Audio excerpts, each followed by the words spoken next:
عامل ايه الاخبار؟ كله تمام. إيه بقول لك ايه بتعمل ايه؟ قاعد؟ لا تعالى يا ابني النت مليان بلاوي، تعالى. هاي، انا القط بتاعي مكتئب فانا عملت له مفاجأة. ايوه انا عندي اكتئاب. وبعدين مش انا لوحدي، ما ناس كتير عندها اكتئاب برضه. وبعدين كله منك، ما بتخرجنيش ولا بتوديني في حته. وريني المفاجاه يمكن ربنا يصلح حالنا. اقول لكم، انا جبت له قطة وهو مش عارف يتجوزها خالص.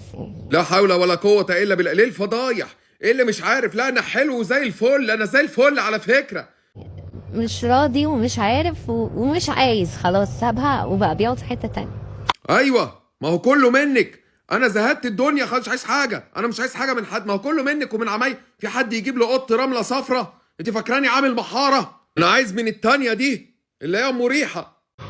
فالقطة لسه عندي وانا حاسة ان انا هتكسف قوي ان انا اروح اقول لصاحب القطة بتاعي مش راضي يتجوزها.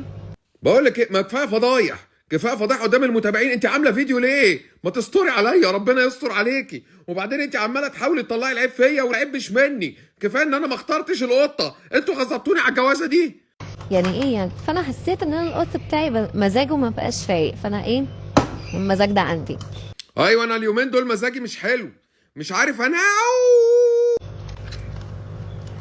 ترى جبت له حشيش.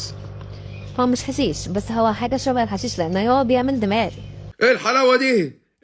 جبت لي ايه؟ مخدرات؟ جبت لي مخدرات؟ ربنا يكرمك، ربنا يبارك لك. بقول لك ما فيش ازازتين بريل؟ ان شاء الله لو كان المسحوق وضلمي النور واندهلي القط. فالمفروض بقى ان انا قلت ايه، انا اشتري له البتاع ده يمكن لما يعمل دماغ يتجوز القطة بتاعة الولد. لا انا اللي اسمع عن الموضوع ده، لا انه مش حق، ده ممكن يجيب نتيجه عكسيه. وانام واسيبها، لا ده خطر. ساعتها هرجعها له ايه، حامل. فانا ايه قلت اخليهم يستبحوا مع بعض، يمكن ايه ده يخلق حب ما بينهم. حب ايه اللي يخلقه؟ البتاع ده مش هيخلق حب ده بقى. طب اقول لك ايه، خش هاتيلي بفره. الاستباحة دي ب55 جنيه. كام؟ 55؟ ليه انت جبتي الشغل ده من عند مين؟ انت جبتي الحاجه دي من عند مين؟ من عند حميد ماو. انا هجرب اشمها انا كمان، لو هي حلوة هقول لكم. ايوه جربيها انت الاول. لا ما تجربيش فيا، انا مالي انا ومالي الكلام. انا عايز من حاجه تانية. انت ما بتشوفيش نت؟ عايز اوريكي فيديو. ازاي تبسط نفسك في مصر ب 200 جنيه بس؟ اول حاجه تطلع على السمنود تجيب حته ب 200، تصطبح تعمل دماغ، تبقى اسعد انسان في الدنيا. ايوه يا استاذ، ايوه قول لها اصل انا اللي معايا لا ماسكه ايدها قوي بجد. راح تجيب لي حاجه ب 55 جنيه. لا ما تزود 145 جنيه كمان ونيجي معاك. هي فين سمنود؟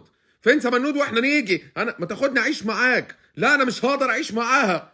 وريني انت جاب كانت منت انا وانا راكب اتوبيس. وريني ما اجرب.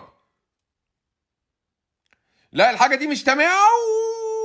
لا بقول لك ايه، تعالي نطلع على الراجل ابو 200 جنيه. لا نروح معاه 55 جنيه. ايه اللي جايبهم لي؟